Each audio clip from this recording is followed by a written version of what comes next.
ಈಗ ನಮ್ಮ ಜೊತೆ ಫೋನ್ ಸಂಪರ್ಕಕ್ಕೆ ಬಿಜೆಪಿ ಹಿರಿಯ ನಾಯಕರಾಗಿರುವಂತ ಈಶ್ವರಪ್ಪ ಅವರು ಕಾಂಟ್ಯಾಕ್ಟ್ ನಲ್ಲಿ ಸಿಕ್ಕಿದ್ದಾರೆ. ಸರ್ ನಮಸ್ತೆ.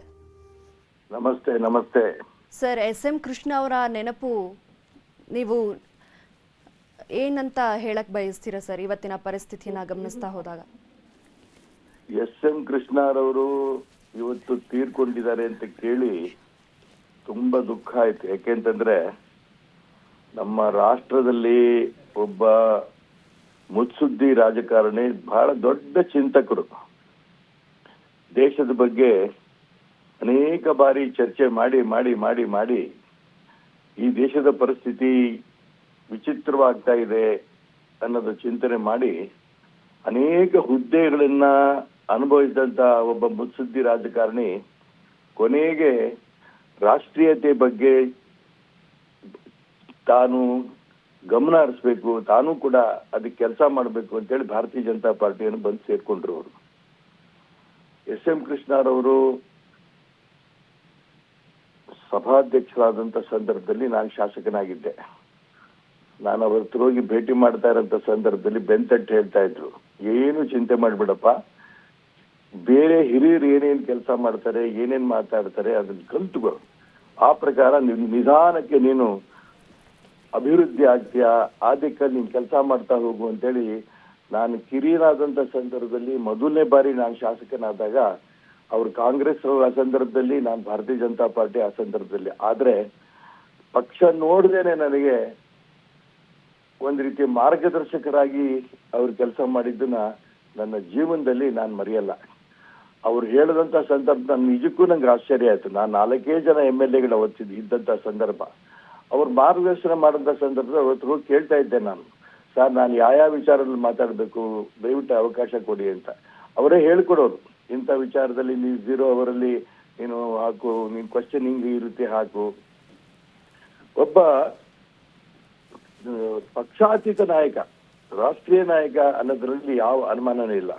ಎಸ್.ಎಂ. ಕೃಷ್ಣರವರು ಎಲ್ಲಾ ಪಕ್ಷದ ಎಲ್ಲಾ ಸ್ನೇಹಿತರ ಜೊತೆಗೂ ಕೂಡ ಒಡನಾಟ ಇಟ್ಕೊಂಡಂತ ವ್ಯಕ್ತಿ.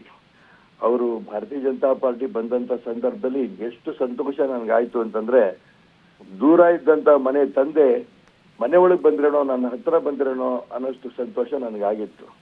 ಇವತ್ತು ಎಸ್.ಎಂ. ಕೃಷ್ಣ ತೀರ್ಕೊಂಡು ಹೋಗ್ಯಾರೆ ಅಂತ ಕೇಳಿ ನಿಜಕ್ಕೂ ತುಂಬಾ ದುಃಖ ಆಯ್ತು. ಬಹಳ ಕೆಟ್ಟ ದಿನ ಇವತ್ತು ನಾನು ಭಾವಿಸ್ತೇನೆ. ಇವತ್ತು ನಾವೆಲ್ಲರೂ ಕೂಡ ಅವ್ರು ಯಾವ ದಿಕ್ಕಲ್ಲಿ ಯಾವ ವಿಚಾರವನ್ನ ಯಾವ ಸಿದ್ಧಾಂತವನ್ನ ಇಟ್ಕೊಂಡು ಇವತ್ತು ಅವರ ಇಡೀ ಜೀವನವನ್ನ ಕಳೆದ್ರೋ, ಆ ಸಿದ್ಧಾಂತಕ್ಕೆ ನಾವು ಹೆಚ್ಚಿಗೆ ಒತ್ತು ಕೊಟ್ಟು ಅದನ್ನ ನಮ್ಮ ಜೀವನದಲ್ಲಿ ಅಳವಡಿಸ್ಕೊಂಡ್ರೆ ನಿಜಕ್ಕೂ ಸಾರ್ಥಕತೆ. ನಾನು ಭಗವಂತನಲ್ಲಿ ಪ್ರಾರ್ಥನೆ ಮಾಡ್ತೀನಿ, ಅವರಿಗೆ ಒಂದು ಸದ್ಗತಿಯನ್ನ ಕೊಡ್ಲಿ, ಅವರಿಗೆ ಸ್ವರ್ಗದಲ್ಲಿ ಒಳ್ಳೆಯ ಒಂದು ಅವಕಾಶಗಳು ಕೊಡ್ಲಿ, ಅವ್ರ ಇಡೀ ಕುಟುಂಬ ಈ ದುಃಖವನ್ನು ಭರಿಸಂತ ಶಕ್ತಿ ಕೊಡ್ಲಿ ಅಂತೇಳಿ ಪರಮಾತ್ಮ ಪ್ರಾರ್ಥನೆ ಮಾಡ್ತೇನೆ. ಸರ್, ನಿಮ್ ಜೊತೆ ಎಸ್.ಎಂ. ಕೃಷ್ಣ ಅವರ ಒಡನಾಟ ಹೇಗಿತ್ತು ಅಂತ, ನಿಮ್ಮಿಬ್ಬರ ಬಾಂಧವ್ಯ ಹೇಗಿತ್ತು ಅಂತ ಸರ್? ಒಂದ್ ರೀತಿಯ ಗುರು ಶಿಷ್ಯನ ರೂಪದಲ್ಲಿ ಇತ್ತು. ಯಾಕೆಂತಂದ್ರೆ ನಾನು ಹೇಳ್ತನಲ್ಲ, ಮೊದಲನೇ ಬಾರಿ ಅವರು ಸ್ಪೀಕರ್ ಆಗಿದ್ದಾಗ, ಮೊದಲನೇ ಬಾರಿ ನಾನು MLA ಆದಾಗ ಅವ್ರ ಹತ್ರ ಹೋಗಿ ಮಾತಾಡೋಷ್ಟು ಧೈರ್ಯ ನನಗೆ ಇರ್ಲಿಲ್ಲ ಪ್ರಾರಂಭಕ್ಕೆ. ನಾನು ಅವರು ಚೇಂಬರ್ಗೆ ಹೋಗಿ ಕೂತ್ಕೊಂಡು ನಾನು ಪರಿಚಯ ಮಾಡ್ಕೊಂಡೆ, ಸರ್ ನಾನು ಶಿವಮೊಗ್ಗದಿಂದ ಗೆದ್ದು ಬಂದಿದ್ದೀನಿ, ದಯವಿಟ್ಟು ನನಗೊಂದಿಷ್ಟು ನೀವು ಮಾರ್ಗದರ್ಶನ ಮಾಡಬೇಕು ಅಂತ ಅಂದಾಗ ನಕ್ಕರು. ಏನಪ್ಪಾ ನೀನ್ BJP, ನಾನು ಕಾಂಗ್ರೆಸ್, ಇಷ್ಟು ಧೈರ್ಯ ಬಂದು ಕೇಳ್ತಿದ್ಯಾ ಅಂತ ಹೇಳಿದ್ರು. ಇಲ್ಲ ಸರ್, ಬಹಳ ವರ್ಷ ನೀವು ಈ ಒಂದು ಕ್ಷೇತ್ರದಲ್ಲಿ ಸಮಾಜ ಸೇವೆ ಮಾಡಿದೀರಾ, ಇದ್ರಲ್ಲಿ ಪಕ್ಷ ಬರಲ್ಲ, ನಾವು ಪಕ್ಷಾತೀತವಾಗಿ ರಾಜ್ಯದ ಅಭಿವೃದ್ಧಿ ಮಾಡ್ಬೇಕಾಗತ್ತೆ, ನಾನು ಶಿವಮೊಗ್ಗ ಕ್ಷೇತ್ರ ಅಭಿವೃದ್ಧಿ ಯಾವ ರೀತಿ ಮಾಡಬೇಕು, ನನಗೆ ಮಾರ್ಗದರ್ಶನ ಮಾಡ್ಬೇಕು ನೀವು ಅಂತ ಅಂದಾಗ ತುಂಬಾ ಸಂತೋಷದಿಂದ ಅವರು ನನಗೆ ಮಾರ್ಗದರ್ಶನ ಮಾಡ್ಕೊತಾ ಬಂದ್ರು. ನಾನು ಯಾವುದೇ ಸಂದರ್ಭದಲ್ಲೂ ಕೂಡ ಅವ್ರ ಹತ್ರ, ಅವರು ಕಾಂಗ್ರೆಸ್ ನಾನು BJP ಅಂತ ಯೋಚನೆ ಮಾಡ್ಲಿಲ್ಲ. ಏನೇ ಇದ್ರು ಕೂಡ ನಾನು ಅವ್ರ ಹತ್ರ ಹೋಗಿ ಕೂತ್ಕೊಂಡು ಶಿಷ್ಯನ ರೂಪದಲ್ಲಿ ಕಲಿತಾ ಹೋಗಿದ್ದೆ. ನಾನು ಅವ್ರು BJP ಬಂದ್ರು ಅಂತ ತಕ್ಷಣ ಆಮೇಲೆ ಜಾಸ್ತಿನೇ ಆಯ್ತು ನನ್ನ ಅವರ ಪ್ರೀತಿ ವಿಶ್ವಾಸ. ಹೀಗೆ ಅವರು ನನ್ನ ಬೆಳೆಸಿದಂತ ಅನೇಕ ಹಿರಿಯ ರಾಜಕಾರಣಿಗಳಲ್ಲಿ ಅವರು ಕೂಡ ಒಬ್ರು ಅನ್ನೋದನ್ನ ನಾನು ತುಂಬಾ ಸಂತೋಷದಿಂದ ಹೇಳ್ತೇನೆ. ನಾನು ಕೊನೆಗೆ ಹೇಳ್ತೀನಲ್ಲ, ಅವರು ಭಾರತೀಯ ಜನತಾ ಪಾರ್ಟಿಯನ್ನ ಹಿಂದುತ್ವವನ್ನು ಬಂದಿರಲ್ಲ, ನಮ್ಗೆ ಕೇಂದ್ರೀಯ ನಾಯಕರನ್ನ ಮೋದಿ ಅವ್ರನ್ನೆಲ್ಲ ಒಪ್ಕೊಂಡ್ ಬಂದಿರಲ್ಲ, ಅದು ನನಗೆ ತುಂಬಾ ಸಂತೋಷ ಆಯ್ತು. ಸರ್, ಇನ್ನು ಬೆಂಗಳೂರಿನ ಅಭಿವೃದ್ಧಿಗೆ ಅತಿ ಹೆಚ್ಚು ಹೊತ್ತು ಕೊಟ್ಟಂತಹ ಮಹಾನ್ ವ್ಯಕ್ತಿಯವರು, ಅದ್ರ ಬಗ್ಗೆ, ಅವರ ನಾಯಕತ್ವದ ಬಗ್ಗೆ ಹೇಳೋದಾದ್ರೆ ಸರ್?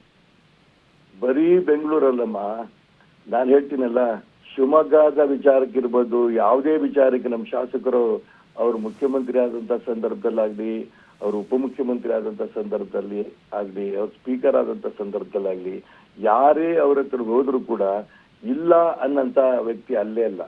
ಯಾವ ರೀತಿ ದ್ರೌಪದಿಗೆ ಶ್ರೀಕೃಷ್ಣ ಪರಮಾತ್ಮ ರಕ್ಷಣೆ ಮಾಡಿದ್ನೋ, ಆ ರೀತಿ ಕರ್ನಾಟಕ ರಾಜ್ಯದಲ್ಲಿ ಎಲ್ಲ ಶಾಸಕರು ಕೂಡ ರಕ್ಷಣೆ ಮಾಡಿದಂತ ಒಬ್ಬ ವಿಶೇಷ ವ್ಯಕ್ತಿತ್ವ ಉಳ್ಳಂತ ಒಬ್ಬ ಮಹಾನ್ ನಾಯಕ ಅಂದ್ರೆ ತಪ್ಪಾಗ್ಲಿಕ್ಕಿಲ್ಲ. ಧನ್ಯವಾದ ಸರ್, ನಮ್ಮ ಜೊತೆ ಮಾತಾಡಿದಕ್ಕೆ.